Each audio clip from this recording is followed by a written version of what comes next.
Stanley Kubrick's The Shining was terrible. The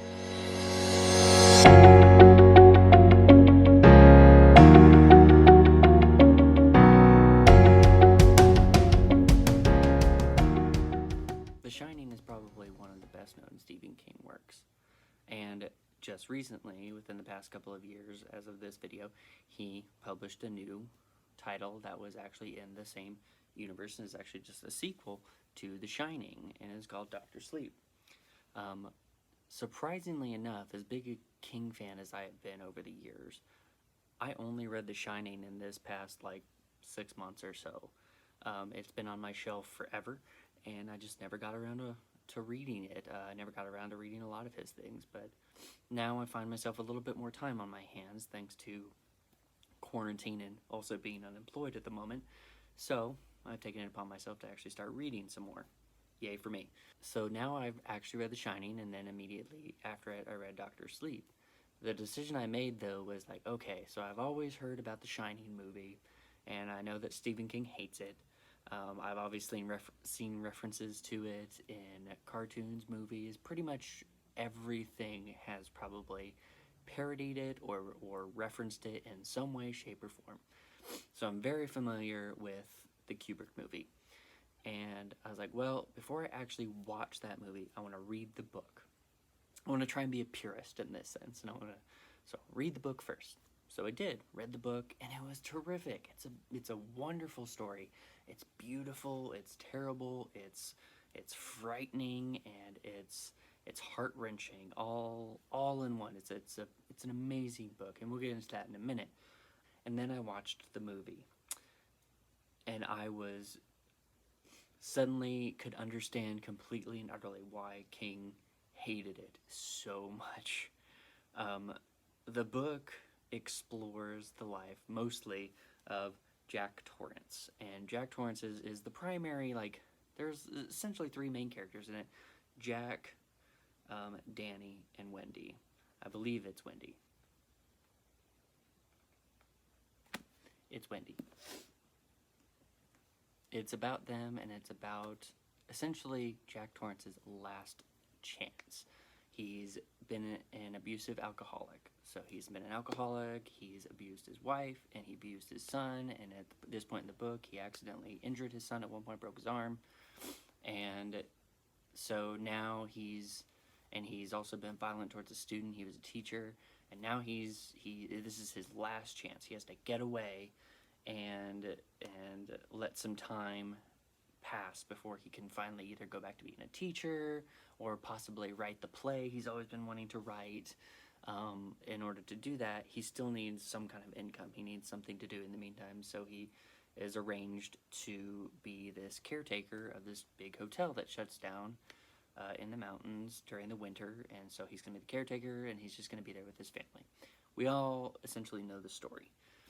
But essentially, though it is a ghost story, it's about this haunted hotel, it is a lot more just about Jack and his path down essentially into madness in a lot of ways, that's coerced by the ghosts of the hotel. But it really is it's about his struggle with his addiction. It's about his struggle with addiction. It's about his struggle with his family and where he fits in it, because there's a part of him that thinks his family resents him or doesn't like him or is laughing at him, especially for his failings. And then it's also just kind of a struggle, and this isn't, of course, a strictly manly struggle, but a struggle for a man, husband, to provide for his family. That's something I can definitely identify with. I am a husband and I'm a father, and I have difficulty with that all the time. I think about it. There's a lot of pressure on that, and it's not pressure given by my family. It's not pressure given by my wife or anything. It's a burden that has been put on my shoulders that comes with having a family. I think anybody can have that. Women can have that, and grandparents and whoever is raising somebody has that weight. So in this instance, Jack Torrance as the father, and he's the essential provider at that time. He has this weight on his shoulders, and he feels like he's failing. And And so it certainly seems that way. So here he is in this ghost hotel, and the ghosts are trying to coerce him and basically saying they're all laughing at you and you need to get rid of him, and this is your chance to be kind of like the great caretaker of the hotel, and the hotel ghost or whatever creature that is the hotel is trying to essentially get him to murder his family. So that's kind of the nutshell of it, but it really is just a story about a struggle of responsibility and addiction and fear of the unknown and fear of your own failing. But it's a really beautiful story in it, and I'm not going to try and spoil it for anybody who may not have read it or anything, but the movie that Kubrick made missed the point entirely. He made it into a creepy, or what he saw as creepy ghost story, but to be very, very honest, I was bored with that movie to tears. The only good thing that I could find redeeming about it was the cinematography. Cinematography was beautiful. It was great. There was a lot of really iconic shots, obviously, since you see them parodied all the time. The characters were not the characters from the book, not even close.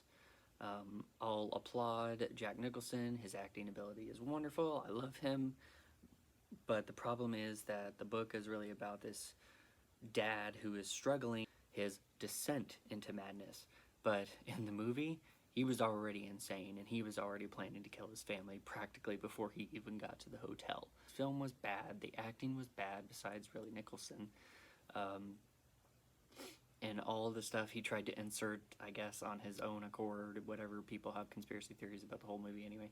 But it was just so terrible, and it missed the point of the book, and it just ruined the beauty and the redemption in it, as well as the madness in it. So, that being said, The Shining is a beautiful, wonderful book.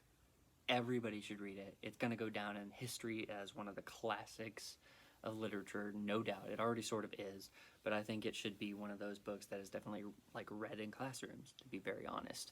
There is some, obviously, language in it, and there's some sexual stuff in it, but it's an amazing book.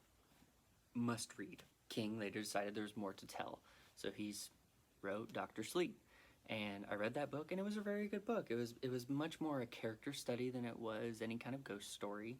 The antagonists in it were these strange sort of lich type creatures that essentially feed off of the shine, as it's called in The Shining, and as well as in Dr. Sleep. So that's mainly what it's about, and it's mostly about Danny now that he's older, and he's as well struggling with addiction, and he is mirroring his father. And Danny is going down this path that is ultimately going to lead to his death. He's very positive about it. He's very sure about it. And there's some other plot things in there. There's another girl he meets who has the shine, and they become friends, and the rest of them essentially trying to not be devoured by these liches or whatever. It's a great book. It's a great edition. It's mostly a character study, and I enjoyed it. I think it was a great extension of The Shining, so making it a duology. It's wonderful. Then, of course, came the movie.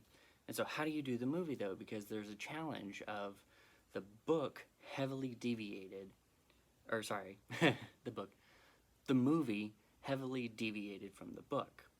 And so now we have a sequel to the book, and they want to make a movie of that. So how do you make a sequel? How do you make a movie of that book that is a sequel, and you still have the movie? So they decided to sort of meld the two. In the book, the mansion is destroyed. The hotel, it's completely destroyed. In the movie, it's not. It's left intact. So they have the director, and he rose to the challenge, quite honestly. Dr. Sleep is the adaptation that The Shining deserved. And I say that because at the ending, they changed the ending from what it was in the book, and that was a good change. It's a true adaptation kind of change. It's beautiful, and it's wonderful, and it brings some of the most beautiful things and great, wonderful, and terrifying things from The Shining, the first one, to this new movie, giving it the ending it deserved. and the characters it deserved is just absolutely terrific and wonderful. So I would say you should just watch Doctor Sleep the movie instead of watching The Shining by Kubrick. There's references to that original movie in Doctor Sleep the movie, but I don't think you really have to see Kubrick's Shining to actually understand any of it. But I mean, mostly I saw The Shining, and then I watched Doctor Sleep after I finished the book, and I was like, oh hey, I know that reference. That was really all that it added to it to me. So Doctor Sleep is just a wonderful actual adaptation of, I feel like, both of the books, and it's the adaptation it really deserved. The acting was on point, the effects were great for the most part. Nothing's perfect, there's little things here and there, but they did a great job adapting it. So I'm very pleased about that. So if you're interested in reading Stephen King, but you're not sure where to start or what to do, I mean, I see that all the time, sometimes on forums and things like that, where it says, where do I start with Stephen King? Well, one of the most obvious would just be read Carrie. That was his first published novel. But if you're going to read it and you really want some quintessential King, then I would say read The Shining. And then if you really loved it, read Doctor Sleep. I believe you'll love that too. As for the movies, as I said before, Kubrick's The Shining was honestly just a terrible movie. I stick by that, and you can fight me if you want on it, but we can all have our opinions. And if you loved it, great, fine. I'm not going to begrudge you that at all. But I hated it. I thought it was terrible, and I was utterly bored with it. So, but Doctor Sleep was wonderful. So read the books; both are great. Watch the movies if you care about seeing the Kubrick one, which is a classic in its own right. Fine, watch it, but definitely watch Doctor Sleep. And if you've read the books, you'll see what I mean about the ending. At least I hope you will. And just the beauty of how King can write a story and how he can write people. His plots may not be that great most of the time, but his characters are utterly exquisite. So read it, watch it, get it done, get that in your library. It's a must. It's an absolute must. Anyway, thanks for watching again. This is my second video, so hopefully it's improving from the first one. Hope I improve every single time. If you're interested in watching more as I come out with them, subscribe, do the bell, whatever other thing YouTube is coming up with to try and get people's attention. And then if you're interested more in me, then you can definitely visit my website. There's a link below, or you can help me out and find my book on Amazon or Kindle Unlimited or Audible, and give that a go, because hey, why not? Why not give it a shot? Hopefully you enjoy it. If you don't, sorry, but them's the breaks sometimes. So thank you for watching. See you next time.